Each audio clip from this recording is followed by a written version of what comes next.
ẹ̀yin èèyàn ó mà ti di woro sí woro láàrin Remi Surutu àti Bukky Jesse. Ó tilẹ̀ jẹ́ pé ìbátan làwọn méjèèjì. Gbọ́n ní kòríta tá a wà yìí Bukky Jesse mà lóhun ò mọ Remi Surutu rí. Remi Surutu ní tókùn mọ̀lẹ́bí bá fẹ́ já kóyà tètè já báyìí nítorí pé òun ò ní gbọ́ bẹ́ẹ̀ lòun ò ní gbà o. Bí àwọn ọ̀rọ̀ burúkú ṣe ń lọ lọ́tún lọ́sì. Àwọn èpè tí kò yẹ kó jáde látẹnu abiyamọ ń jáde lọ́nà méjèèjì síra wọn. Ẹ gbọ́ná kí ló dá rògbòdìyàn ìkàlẹ̀ gan-an. Ló fogun pé àwọn méjèèjì ń rokúrora wọn àtàwọn ọmọ wọn. Ẹ̀yin èèyàn wá nǹkan fìdílé jẹ́ kí n sáré gbé yín débẹ̀. Ó sì tún máa fi àwọn fọ́nrán kan hàn yín tí máa fi kí àwọn àlàyé mi yìí lẹ́yìn. Ẹ mọ̀ káàbọ̀ sórí ìkànnì mi ẹ̀yin èèyàn pàtàkì láwùjọ báwo lójú ọjọ́ lọ́dọ̀ yín. Ẹ káàárọ̀, ẹ káàsán, ẹ kú ìyálẹ̀ta, ẹ káalẹ́ ní gbogbo ibi tẹ́ ẹ bá ti ń gbọ́ mi. Ojú tẹ́ ẹ fi ń wo fọ́nrán yìí ò ní fọ́, bẹ́ẹ̀ létí tẹ́ ẹ fi ń gbọ́ mi ò ní di láṣẹ Èdùmàrè. Lórí ọ̀rọ̀ Bukky Jesse àti Remi Surutu ohun tó ṣẹlẹ̀ ni pé bí ọ̀sẹ̀ mélòó kan sẹ́yìn àwọn kan kóra wọn jọ wọ́n láwọn ń jẹ́ Èkó 57 tí wọ́n sì fara wọn hàn gẹ́gẹ́ bí ẹgbẹ́ tí wọ́n gbé kalẹ̀ láti ṣe àtìlẹ́yìn àti ìpolongo fún ìdìbò sáà kejì fún ààrẹ orílẹ̀-èdè wa Aṣíwájú Bọ́lá Ahmed Tinubu.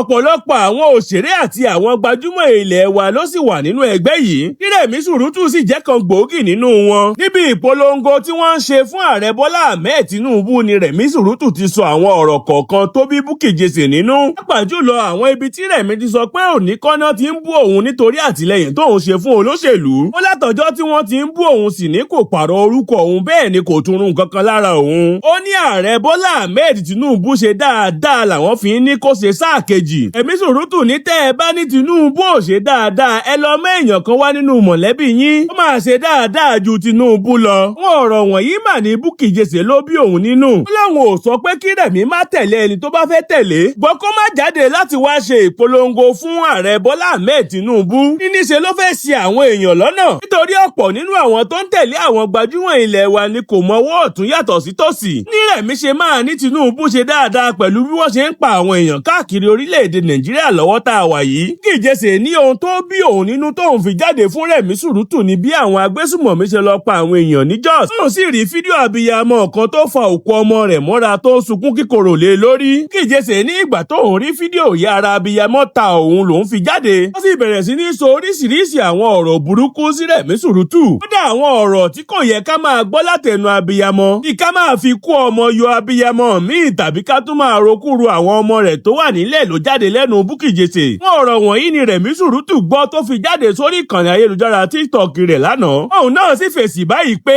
Ẹ̀sán kọ́kọ́ fún yín. Torí the fact that I've been quiet for her first video, second video, third video, that I didn't say anything, does not mean I'm a fool. It means I'm trying to respect relationship. You understand? But the fact that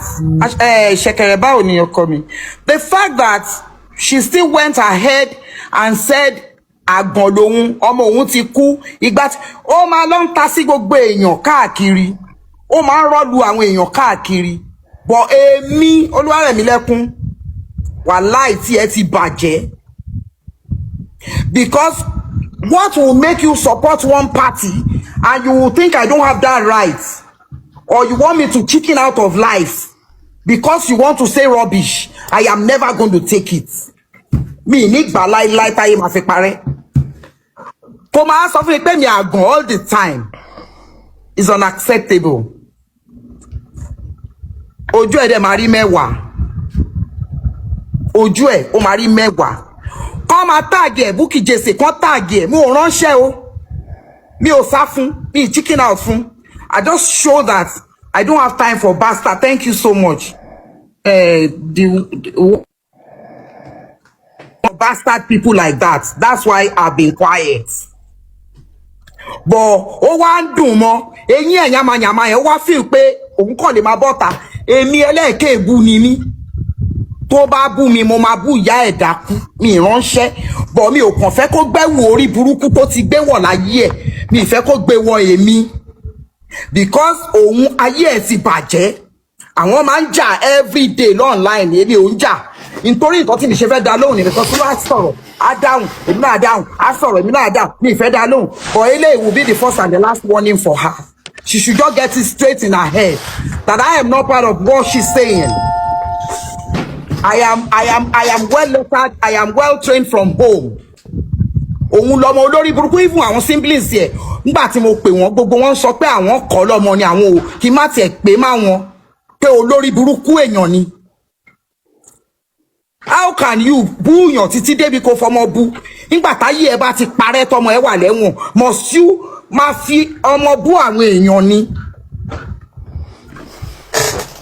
Bukky jẹ́ ò ní jèrè tó máa fi kú láyé ẹ ó máa ṣàárẹ̀ kú ní o tí náà máa gbé ẹ wá sórí íńtánẹ́ẹ̀tì wá tọrọ owó fún ẹ wọ́n dẹ̀ máa tọrọ owó fún ẹ láìpẹ́ láì jìnà ìwọ máa ń fẹ́ yín ẹ̀yà màyàmá yẹn ṣépè fáwọn èèyàn kò ń mú wọn èmi máa ṣépè fún ẹ ó máa lẹ̀ mọ́ ẹ ó máa fi ìlì ẹ ayàtọ̀ síra wa mi ò ń ṣe ẹni tó máa fi ta yín bí iṣẹ́ gbẹ́ ẹ ó ní jèrè láíláí ó ṣẹnu yamayama ó dá sọ̀rọ̀ àwọn Mohbad gbá owó náà wá rí ní gbogbo wàá máa sọ̀rọ̀ àwọn followers ẹnu wọn á máa dùn wàá máa bú àwọn èèyàn á máa ṣépè wàá máa fi personal life àwọn èèyàn ṣépè fún wọn àwọn fans á máa ní go ahead carry on wọ́n tiẹ̀ pa ni wọ́n fẹ́ lọ pa ẹ ni Bukky jèsè ẹ tààgẹ̀ kò ní da fún ja ẹ ó lè sọ èmi di bẹ ṣe sọ àwọn tó kù mí dà tán máa ń bá ẹ jà o èpè ni màá gbé ẹṣẹ́ ní nǹkan kan fẹ́ bá ẹ ṣe èpè ló máa gbà ó ti dalẹ̀ ẹbí dẹ̀ máa pa ẹ́ ilẹ̀ kálẹ̀ máa pa ẹ́ ilẹ̀ làjẹ́ máa pa ẹ́ wá kúkú òjijì ọ̀ràn abá ẹ wá ṣiṣẹ́ náyì ẹ wó ti ṣiṣẹ́ wá ti ṣekú ju amúkú ni ètò fẹ́ rẹ̀ ma ó ti mórí gbá o nǹkan ti mú ẹ ó máa lẹ́ ti gbé ẹ ṣàmùṣà ti pa ẹ́ ma wó ti ṣìrìn wá mà pé mo yàtọ̀ sí àyíwé sí èpè ń wá mà lára. Oh yeah, calm down, bye. Mami, ni mi ma te do ode osuresu ma wo to go to mi to.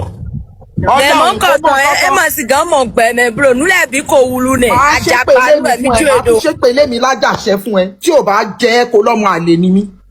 Ó wo ìlú òyìnbó tó wà yẹn ìlà yìí ló ti bẹ̀rẹ̀ sí ẹ látèmi lọ. Àìsàn ọjọ́ ẹ̀mí kò dọ̀ nínú ẹ̀yọ bí inú ọmọ ohun tó wù pé àwa lọ́mọ síkú sẹ́ẹ̀lì inú ẹ̀yọ dìgbìrín bí inú ọmọ ẹyẹ ni mo rí tó wọṣọ kan tápá ẹ̀ tí ń rin bí apá ẹyẹ tó ń jójó òyà tó de bẹ́ẹ̀tì tínú ẹ̀ dàbí ìgbà tán gbé gbá sínú wèrè olórí burúkú tí ò ní yẹ ayé ò ní yẹ ọ̀run ò ní yẹ gbogbo ọjọ́ ayé ẹ̀ ìbànújẹ́ ló máa fi ṣe Bukky jèsè ó máa ṣiṣẹ́ wákàtí bù wọ́n máa lè gbé ẹ dédé yíya ní orígò kálẹ̀ tó ga nígun mẹ́rẹ̀ẹ̀rin kálẹ̀ àti làjá gbé ẹ pa ni wọ́n ti sẹ̀ tẹ́lẹ̀ náà ẹ̀ ti ẹ̀jọ́ mójú wọ́n máa dédé àyíwò ti sẹ̀ iná sẹ̀lẹ̀ láàrẹ̀ wọ́n máa yẹ àwọn yíwò sẹ̀ wọ́n ìtàn rí ṣe má tiẹ̀ ti bàjẹ́ iná ẹ̀ dùn pé wọ́n ra náà wọ̀n yẹn adìẹ gbé àpò wa náà lé ní iná bọ́dí bàgì àmúgbé ẹ wa náà lé ní lágbára lẹ́dùnmá téèyàn bá ṣẹ̀mí gan mo máa keep quiet mi ní sàn kankan but at this point you have been doing it around people and they keep quiet. Ẹ má jẹ́ ká sọ̀rọ̀. Ó ṣe fídíò alákọ̀ọ́kọ́ mo pé just leave her alone. Ó ṣe kejì just leave her alone. Ó ṣe kẹta just leave her. Na mọ́tò go kill your papa. Bàbá ẹ ti kú o, ẹ̀gbọ́n mi ni bàbá ẹ o. Bọ̀ mọ́tò apá wọn lọ́rùn tó wọ́n train yẹn. Ẹ bẹ́ tún wọ́n pa nìyẹn. Wọ́n máa kú láìmọye ìgbà. Bàbá ẹ̀ gan kọ́ ni. Bàbá ẹ̀ kọ́ bó ṣe wà yìí. Bàbá ẹ̀ kọ́ lọ́mọ. Gbogbo àwọn àbúrò ẹ̀ tí mo pè pé ẹ wo Bukky bí Bukky ṣe Bukky ò mọ̀ pé mo ti ẹ̀ relate mọ́ thank you for the gift pé Bukky ò mọ̀ pé mo relate mọ́ òun rárá ni thank you Ebudi God bless you mo ṣe ń pa àwọn yẹn náà ní olórí burúkú ni Ọlọ́run mo kọ́kọ́ fẹ́ gba nọ́mbà ẹ̀ mo fẹ́ pè bọ̀ tí n bá pè ní kọ́nà wèrè máa padà á ṣe fídíò ń bí ó máa claim championship. So kó jẹ́ ká dẹ́tì ara wa ń bí báyìí. All my signators, you know, come out and say bastard. You know nothing about me. Mi ò rìnrìn òṣì lẹ́sẹ̀. I respect myself so much. Mi ò ń ṣàbàṣà. O lè rí nǹkan kan fi bú mi. Nílé ayé ẹ. Tọ́ ẹ̀yin èèyàn ọ̀rọ̀ lẹ ti gbọ́ látẹnu Remi Surutu yìí. Ẹ jọ̀wọ́ ẹ bá wa dá sí ọ̀rọ̀ yìí. Ẹ sì má gbàgbé àti bá wa láìkì fídíò yìí. Ẹ bá sì ti tẹ̀lé ìkànnì wa ẹ jọ̀wọ́ ẹ bá wa tẹ subscribe button kẹ́ ẹ tó lọ. Nǹkan ò ní ṣe yín kò ní ṣẹ̀mí yín láṣẹ Èdùmàrè.